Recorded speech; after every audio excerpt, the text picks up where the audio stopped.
A good evening and welcome to the Fourth Estate. The nation is still reeling from the shock death of the Archbishop of the Catholic Church and Kampala Archdiocese, Cipriano Tizito Luanga. And of course, that's not the matter that we'll talk about today. We are going to talk about the media viability. Is the media still a viable option for investing in?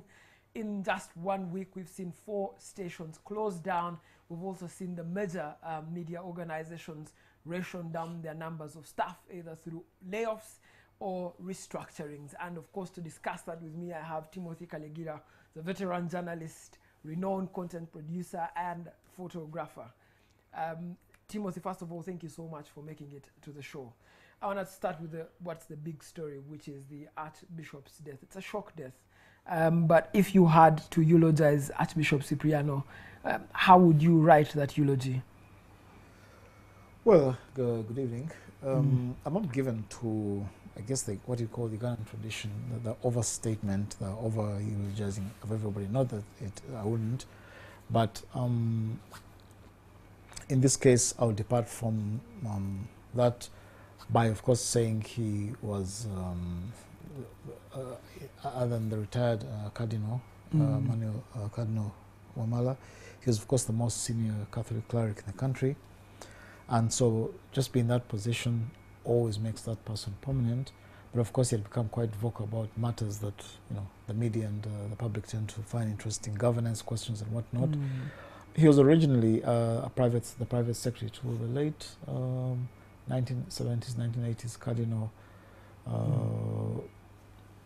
Emmanuel Cardinal Subuga, and then he rose to the ranks. I think he had been the Catholic bishop for Luwero. Yes, for Luwero, and then yes. he came. And so yes, so gradually, as I say, the largest religious formation in Uganda is the Christians, 88%, of whom the majority are the Catholics. So of course, if you're the head of the Roman Catholic Diocese of Kampala, then you always will be prominent regardless of anything. He'd been that particularly prominent and visible. For those who enjoy the usual political spin, might say that in the last 2 years, the church had come out quite noticeably vocal over the questions of political succession and governance, and had openly, especially since 2019, essentially laid hands on and sprinkled holy water on the NUP presidential candidate, who is Catholic also. Catholic also, yeah. And so that openly siding with the most prominent Catholic politician to emerge on the landscape, and I guess leading presidential hopeful since another Catholic, Paulus Mogere, got many people in the government quite concerned and bothered. And there was a lot of muttering after the election result that the reason the NRM party lost Uganda was because the Catholic Church weighed in heavily, openly, and unapologetically for Bobi Wine. So in that sense, he was, you might say, the leading voice behind that, which then, of course, gets a lot of conspiracy theorists to begin wanting. But Tim, I know that the newsrooms haven't explored this, but with the depth of sources and hearing from the Catholic Church, there was always a semblance coming to the elections that there was a backbench revolt against the Archbishop himself. He had placed himself as a negotiator between the church and the state on almost 3 different occasions. He had met with the president, first under a women's circle group, which the president gave money, and then much later he appeared in a photograph with the president where the president said that had long discussions about the future and governance of Uganda, and then he had gone to the pulpit and asked priests to cater towards the needs of the Christians before them and not pander towards governance. It wasn't until after the elections when he became very outspoken. Would you say that this backbench revolt will also form part of who he will be remembered for and how he has dealt with the matters arising from the church? I don't need to remind you that, under his reign is where the Father Musala element came in, and he suspended Father Musala. Under his reign too is when the Father Chibi type of ministering came in, this rabble-rousing youth priest who shot to the lens. Will his governance style, away from what we know him for in the public, will that also be up for debate? Well, I'm not too sure our society is the kind that think deeply and for long and write books for posterity and keep thinking that European way, posterity, history, you know, 2,000 years after Alexander the Great's death, you're still producing 400-page biographies on him. I don't think we're that kind of deep people. But in the circles, let's say, that was, I guess, ecumenical, the media and political circles, you might say he, like, let's say, the Kabaka of Buganda, the Katikiro of Buganda, is always in that difficult position. You must deal with the state one way or the other. If you have these papal visits to Uganda, you must renovate places like Namugongo and the other shrines. You must have events that involve prominent Catholic events that essentially interact with the state. Then you can't afford to be openly at loggerheads with the state. And then also you can't be seen to be taking sides with the opposition against the state. So, like you notice with the Kabaka, you must remain ambiguous at best. And even when you're condemning, let's say, excesses of corruption, or let's say the use of violence against political opponents, you must always give a generic, fairly bland view and just express concern and whatnot. So in that sense, you must deal with the head of state, which he did. And then I guess many people felt privately that he was almost like kind of a so-called sellout to the state, failing to understand the dynamics. And I remember that statement he made in 2019, almost cautioning against, I think the subtle message really was almost like, please don't take on the state and whatnot.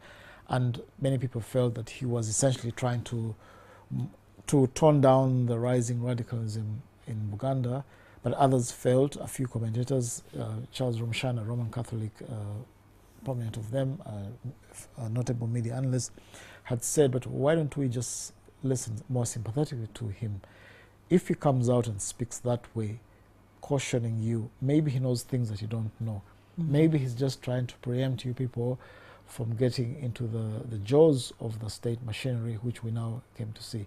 If you're dealing with a state that has decided or is capable of acting like the Burmese military government, can mow down without second thoughts its citizens, do you encourage them to go and become fodder for the military machinery, or do you caution them and just say, knowing the violence that's going to be unleashed on you, I beg you to be cautious in the extreme. I don't want you to lose your lives. No life is worth a ballot or a campaign or even a presidential candidate in that sense. But if you turn to other areas away from political, we've had several Roman Catholic radio stations, since it's a theme of the media, in the last decade or so, under his watch. And so in that sense, with the rising influence of the Pentecostal and the evangelical Christian churches, the Catholic Church has tried to retain like its hold, although it's of course bleeding followers to the evangelical churches. So I guess that's what he was.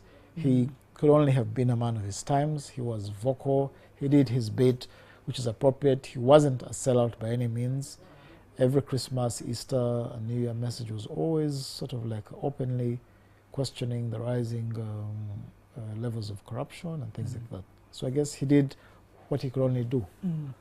What, is it a demand? And I know that you've covered for a long time Ugandan history. Is it always a cardinal demand for the Archbishop of Kampala, which is really one of the most powerful positions you can have in this country? Is it a cardinal demand for you to navigate how the state and the church relate with each other? People don't ask this, for example, of Kazimba. They don't ask it of him as strong as they would ask it of the Kampala Archbishop.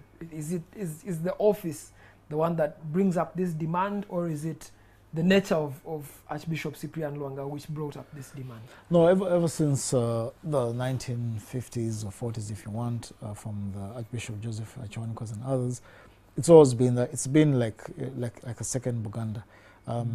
As long as there is this thing called Buganda Kingdom, whoever is Katikiro, whoever is Kabaka, will always be an issue vis-a-vis the relationship with the central government. So it is with a Catholic head, either as the cardinal or the Archbishop of the Kampala Diocese. The whole irony, of course, is that since independence, apart from Idi Amin and Tito Okello, every head of state of Uganda has been an Anglican. So I guess the reason why there isn't that sensitivity with the Anglican Archbishop is that, well, it's, okay, the theory goes Protestants rule Uganda.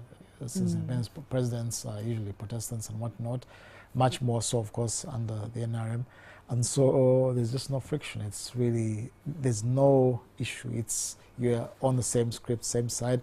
So the only question, the only source of possible antagonism would be the Catholic Church because of what happened in 1961, the DP dominated government, Catholic, 1961 briefly.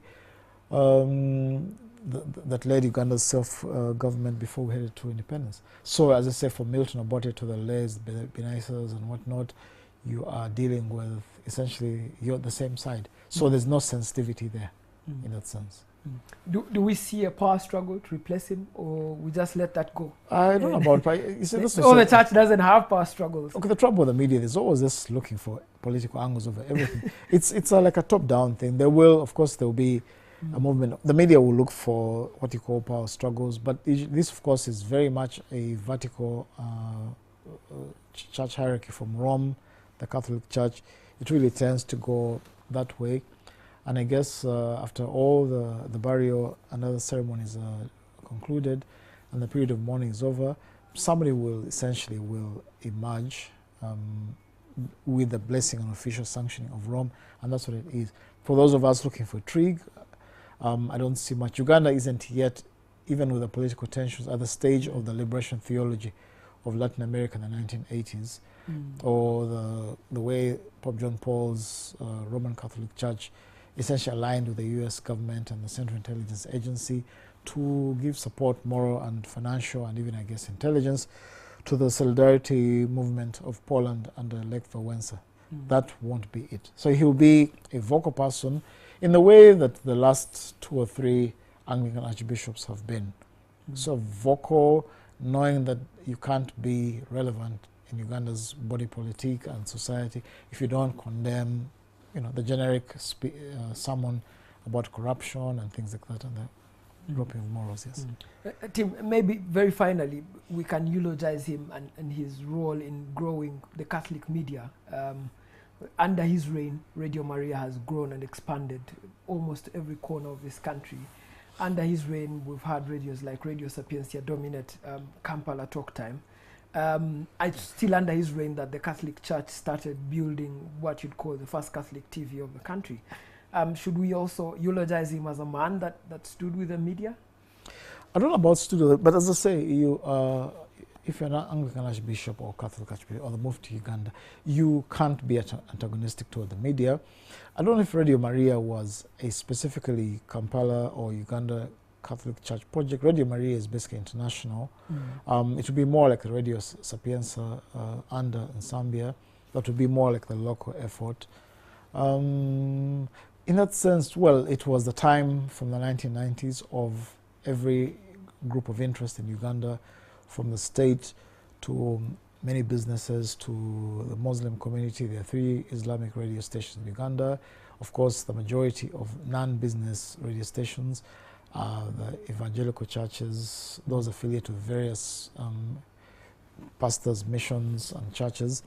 And so, of course, not to be left out, the Catholic Church, of course, then founded Radio Sapienza to become one more voice in this way. And, well, in that sense, then, why would you be hostile to the media?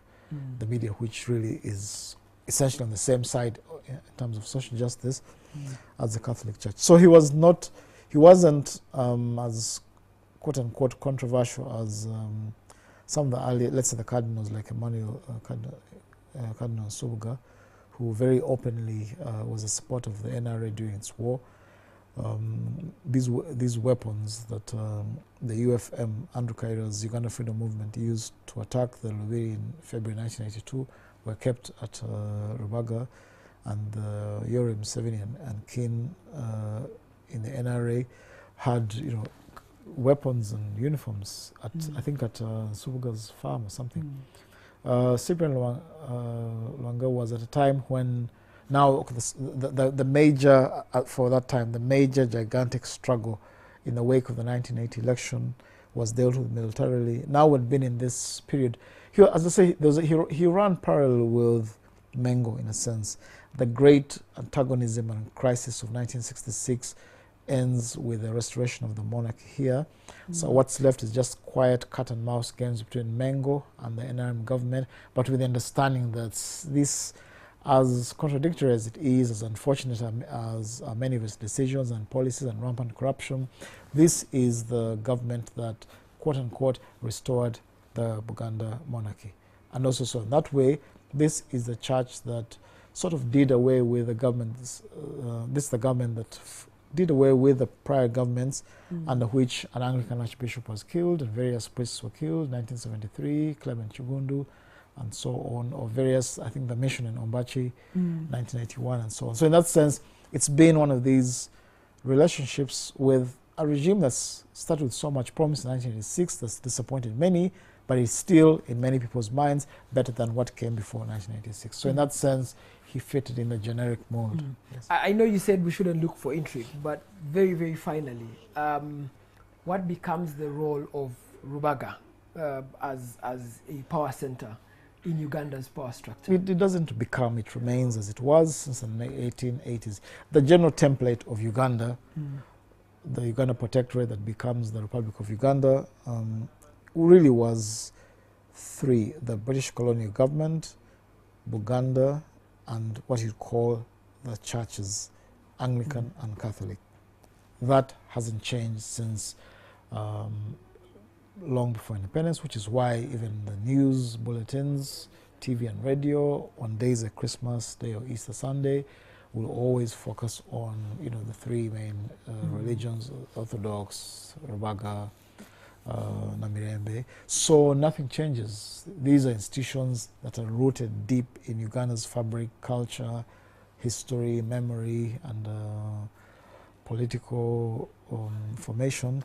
So just nothing happens. Even if they brought, you know, some junior priests, elevated him rapidly to become the new Archbishop for Kampala, he would have to do what fits in that. He would start planning right now for the 3rd of June, the Uganda Matters event, which is, I guess, other than the calendar Christian events, is the crowning moment of the Catholic Church. That person who succeeds Lwanga will be the voice of the Catholic Church in matters to do with the state. The Catholics will continue having this sense of we are the majority of the religious denomination in Uganda, but we're always given a raw deal. They always point that out to the state. When it comes to the question of the next cabinet between now and May, somehow they'll be quiet behind the back end consultations with Rubaga to see whom they recommend either to retain, either to retain or to replace, and also the whole question, but how come we don't have as many ministers as you people have? That basic maneuvering and that relationship that sometimes is awkward, sometimes is cordial with the central government, that template always remains. So you don't see any change? I do not see what you're looking for. You're looking for different faces. You're looking for intrigue, and it is just not, as I say, it's just a general thing. Whether it was Idi Amin, even as the Muslim president, June 3rd was since, but strangely, this Uganda Matters Day first became a public holiday in 1972 under Idi Amin, ironically. So from 1972, regardless of who you are, whether you're Kizza Besigye's opposition leader, or Bobi Wine, or Samogiri, or you're the Museveni government, or you're the Mama Mbabazis, or Besigye, whoever you are, June 3rd is a day, if you're a political heavyweight of any sort, you must show up at Namugongo. You must sound all the right noises. So there isn't much that's going to change. It will be that the Catholic Church will continue to speak out social justice, the kind of relative underrepresentation of Catholics in high places, I guess because of land being grabbed these days, including last year, the demolishing of an Anglican church. Yes. That matter of church land being encroached on will also be a matter of concern. And the decline of what you call the traditional schools affiliated with the church will be a matter. So all that continues to be a matter of discussion behind the scenes, the representation cabinet and so on. It will always be that with the awkward relationship. And every time you're the Museveni government looking forward to the next election, you keep thinking about the Catholic vote. If you're Rebecca Kadaga jostling for speakership with Jacob Olanya, the question of the Catholic vote in Parliament will weigh heavily on your mind. So that's what it will always be. As long as it's Saudi Arabia, there will always be the whole question of which of the the mosques in Medina or Mecca has the honor of organizing the Hajj and whatnot. So there's some things that always be basically built into the structure of Uganda, as long as you have this structure. All right, thank you so much. We're going to take a very short break, but when we get back, we discuss media viability.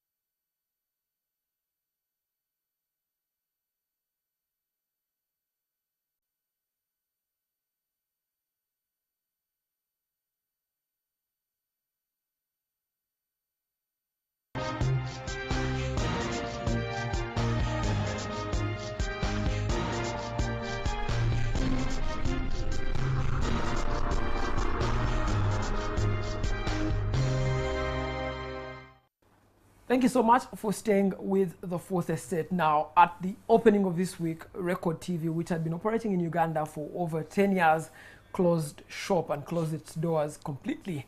The Nation Media Group, for which NTV is a part of, restructured some of their members. The New Vision also underwent a restructuring and some of their members were sent away. And other multiple radio stations, including Top Radio and other radios, restructured some of their staff members and also downsized their operations in Uganda. It raised yet again another concern about the viability of the media. We've talked about it on the Fourth Estate before, but now we really want to talk about what is the future of the media in Uganda. And of course, we're blessed to have Timothy Kaligira, who was here when the Crusader, when the daily monitors were breaking ground into the market, and now they seemingly are crashing out of the market.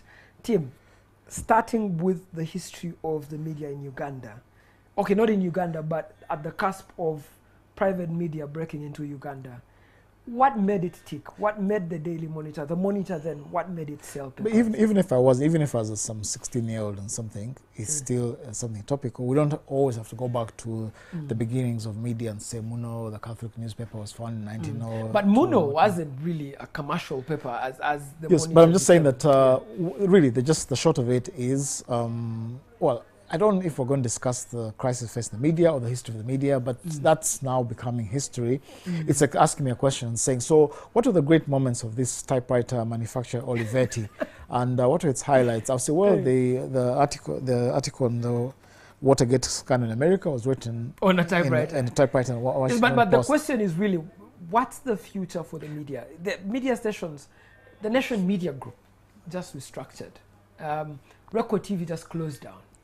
New Vision, the other bigger media house, also downsized. Well, the thing, it's just simply... It's a crisis. It's a crisis, but then the crisis that's a result of a milestone in technological history. Just like the way, as I said earlier, there was typewriters, everybody in the office in the 1950s, 60s, 40s, and 70s, 80s had, and every CEO had a secretary, a personal secretary who typed away his minutes and all this. There came something called the personal computer, thanks to companies like Apple in the mid-1970s and IBM. And then if you want, Microsoft introducing its Windows operating system, and in comes the PC era. And once the PC era comes in, with all its versatility, its convenience, and all its computing power, that begins the death of the typewriter. So what's happened to the media is, over the last 25 years or slightly longer, there's been a digital revolution called the internet, followed by one of its products today called the smartphone, and the arrival of the mobile phone, and so on. So just as we've seen the special hire business disrupted by Uber, just as we've seen the food delivery companies, the Jumia types and whatnot, just as the book publishing industry has been disrupted by Amazon, and on and on and on, is the way that tsunami has finally come to hit the media, and which means that now people not only are consuming information digitally, the majority of people via their phones, In the 1990s, the belief was that when the internet arrived, because of its multiplier effect, because what was once a local newspaper, a daily monitor operating in Uganda, now potentially became global. The view was that the economy would just be replicated on the internet. So the view became, let's publish our magazine, Newsweek, Monitor, Daily Nation, whichever newspaper in Johannesburg Star, free on the internet. The traffic will come on the internet, and then that traffic, replicating what we know with circulation, will then attract advertisement. So on the early websites of your various newspapers and TV stations were these banner adverts and whatnot. Well, then the disappointing thing is the advertising that had been anticipated did not come. Newspapers began bleeding and then built into readers the habit of expecting content to be free. So there comes, starting in 2004, the digital advertising companies Google and Facebook, which are now raking in billions and billions of dollars.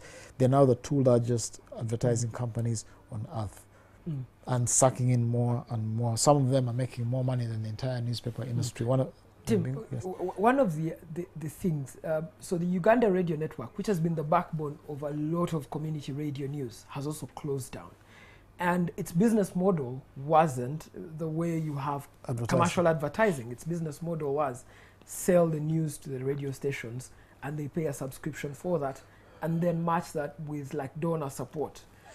We know many radios can't afford to hire news reporters to gather for them the kind of news that they'd like to be able to gather. That model is also dying. So what should be the model? Because radio is really the form of information that majority of Ugandans interface with.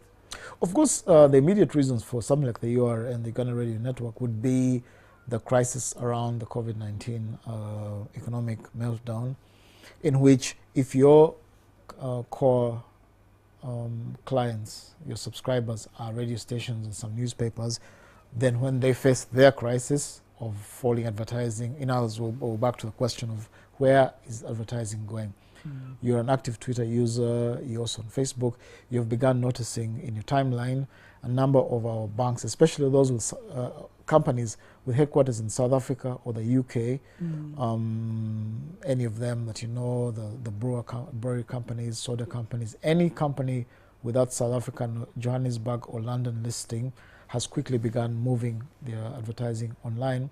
So when your subscribers, the radio stations, are facing a drop in income, then likewise you become a victim of their revenue. But the strange and pitiful irony is that the Uganda Radio Network would be the way to go. But I'm still trying to unpack like so many things right now. To go back to your earlier question, we're now drowning worldwide in information. This information, even before the internet and the Googles and social media and whatnot, was already such that we had so many radio stations, about 30 in Kampala. So if you have this radio station with top-of-the-hour news, you have TV that is no longer what it used to be in the old days of UTV, TV that began at 6 p.m. and appointment TV, basically. Exactly, and closed at midnight. Now you have this news, you have the breakfast talk shows that are news and information and analysis, let's say on NTV, you have the lunchtime news, you have the evening news in Uganda, and then you have the 9 p.m. news, what you call like the prime bulletins. And then people go to bed with all that information, never mind the social medias and whatnot. You have online newspapers that are basically digital only. When you wake up the next morning and there's a vendor bringing a newspaper of news that you've thoroughly exhausted, what do you expect people are going to do? Of course, circulation of print newspapers will drop. So even before the digital and social media revolution, just the number of radio stations alone, especially upcountry, meant that if you are, let's say, like the Vision Group, you have Rupin Radio and Rupin the newspaper. You have Etop FM in Soroti and Etop the newspaper. People don't have purchasing power as it is. 80% of the media market in Uganda, print and electronic, is in Kampala. Would people rather go and read this newspaper that costs 1,000 shillings upcountry in Soroti, or listening to the local radio station, giving them hourly news and all that? So essentially, broadcast news began sort of like eating into the print news, its cousin print news, and that became the problem that now the Googles and the Facebooks wipe out. Tim, the media houses that have recovered from this shift in traditional advertising to digital advertising have all put up paywalls, with the exception of The Guardian, which does a fundraising model for their news. Do you think that Ugandan news has reached the point where we go up into paywalls, where people must actually pay some money to be able to access an article? Well, first, it's important for you to not speak to me as a professional. And when you say The Guardian, people must understand the British newspaper called The Guardian. Yes, it's a British newspaper called Yeah, but see, now that kind of oversight is now why, part of why the media is suffering. We speak to each other and we speak past our audiences. You say paywall, what's paywall to the average person tuning in right now? So you're going very technical, and that's how we start losing our rules. But to go back to it, yes, a number of American and British newspapers, foremost of them being the New York Times, New York City, Wall Street the Journal. Wall Street Journal of New York, the Financial Times of London, and a few other, I think that the Daily Telegraph as well in the UK, have put their content behind, or what we would call like a paywall. The equivalent of your DSTVs and GoTVs. Essentially, you pay to subscribe. To answer your question directly, there is no choice but do that. It's clear is as day that advertising is now going to diminish further and further as the years go by, as the supplementary income or the main revenue for the newspapers. They must go back to the newspaper industry of the 1890s in the US, where they were directly paid subscriptions, and then advertising comes much, much later in the 1920s and onward. And so now what's going to be difficult about that is, as long as you had this advertising providing like 3/4 of the revenue of a newspaper, then you could just, the rest was just filling space. You had a soda full-page advert in color, and just one color newspaper alone in the daily newspaper in Uganda in the 1990s, or let's say early 2000s, was enough to more than cover the entire print cost, and then the rest just wasn't into profit. And that's how these large media houses with swanky offices in Nairobi, Kampala and whatnot develop. That's how you have all these groups. It's no longer a company, it becomes a group with multimedia properties. But that's going to shrink, I see. And as I say, once again, even this idea of Uganda with about 117 radio stations was an anomaly. It was like an inflation of the reality. But going back to your question, they must put their content either behind paywalls if it is digital, or continue the print paper, much smaller circulation than the 40,000, 50,000 at the peak in the late 90s, maybe to like a 5,000. But if you remember this book, was it The Fire and the Fury, the book by is it Michael Wolff, about the Trump campaign, the chaotic Trump campaign in the White House? When that book was published, interestingly, the number of print copies sold was just phenomenal. You've seen people, when these Harry Potter books come out, it is the print book. People like, yes, there will be the electronic. In other words, when you give people something really valuable, they will pay for it. And my argument is that right now the average price of the daily newspaper, the cover price, is 2,000 shillings. My view would be, if you really increase the paper quality and the layout and take out all these silly typos that have become a daily thing in our newspapers, and give people really fine, relevant, collectible content, I believe that you can have a cover price of 5,000 shillings for a daily newspaper. And those who will forego their lunch to buy a newspaper will buy. As you go away from this, you become a niche product. You go away from attempt to be a mass market, focus on a core dedicated audience. And Tim, that argument is where I want us to move, because I see we are running out of time. What must the mindset of the news reporter then become? Because many people are being laid off, and they're wondering, why have I been laid off? I'm doing the same things that I saw people who are successful before doing. What's the mindset of the reporter to say, I must increase quality here, I must see things differently? What must they do to succeed in the new form of the media? Well, the first point is not just the reporter. I thought you'd be saying the editors and the managers and that sort of thing, the publishers. The main thing is you must start thinking about, let's say in this case, a newspaper or a TV or radio station as if there are no advertisers. Every single minute you're on radio, the breakfast show, the lunchtime news, every time you're doing a show like this, every 5 minutes that are going by, every 2-3 minutes, you're not merely in front of an audience, let's say you're speaking to, you must think that you're competing against time YouTube, Facebook, and that sort of thing. So keep thinking. Advertising sort of spoiled us, made us, produce like a substandard content, and that's substituted. Can they pay for this story?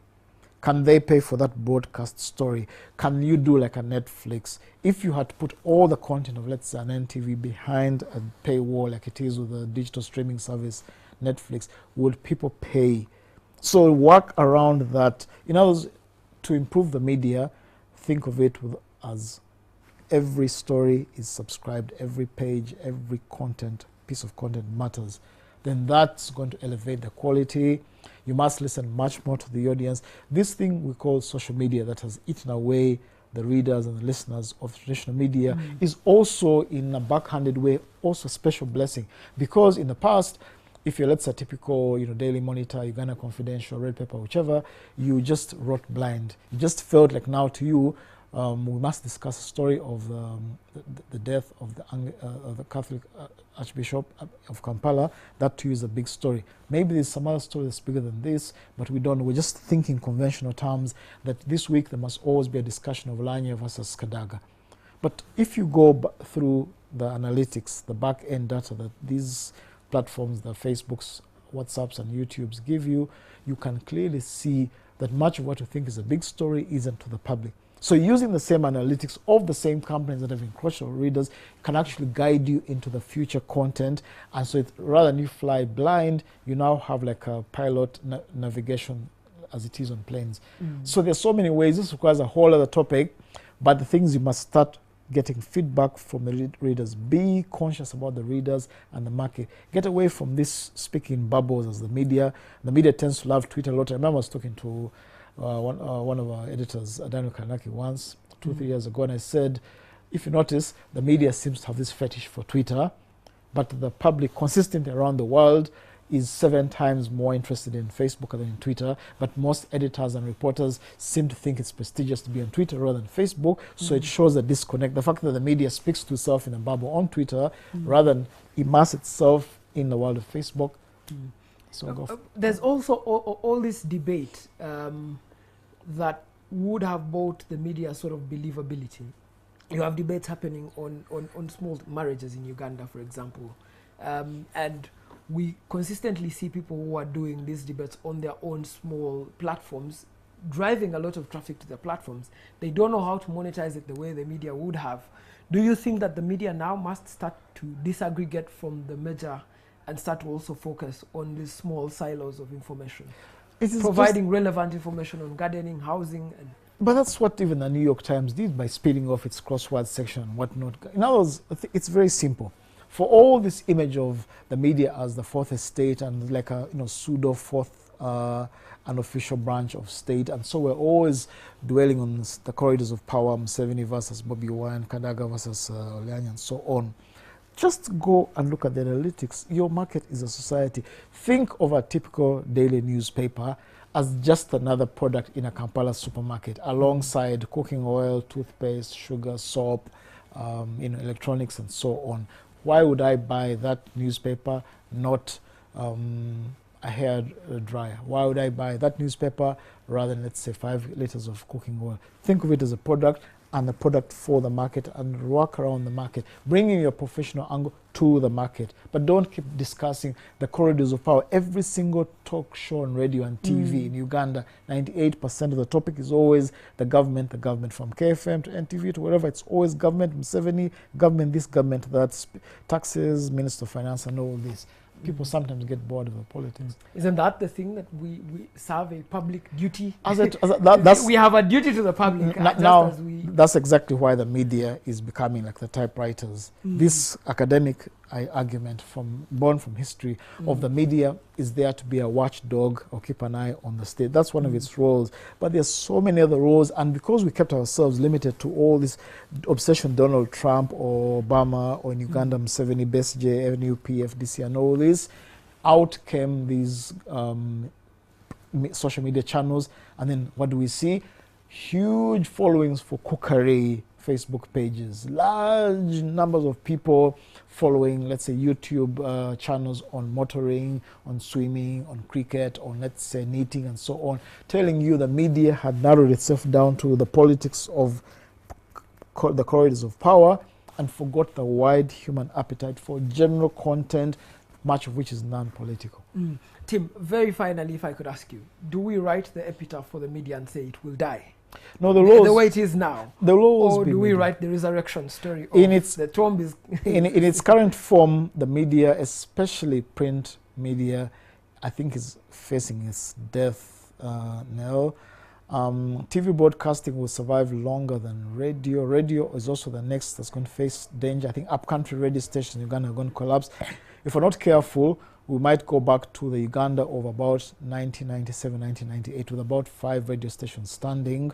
And I think these media groups, National Media Group, Vision Group, the word group is going to, I guess, they're going to go back to their core units, the Daily Nation. If it's Vision Group, it will be Bokede New Vision. All these other spin-offs that attempt to be multimedia will struggle, because if you see how lethal, how focused, how mechanical and technological the Googles are, I just don't see how we can compete against them. But yes, there will always be a human need for information, from the local gossip in the slum, wherever it is, to stories in the Bible. Storytelling is part of human nature, but we're going to have to do a lot of thinking and reinvention to survive. All right. Thank you so much, Tim, for sharing your insight and analysis. We'll still talk about the media viability and whether the media will survive. Should we write the epitaph, or should we wait for the resurrection as Jesus Christ has resurrected on this day? Thank you so much for watching The Fourth Estate. Have yourselves a good weekend.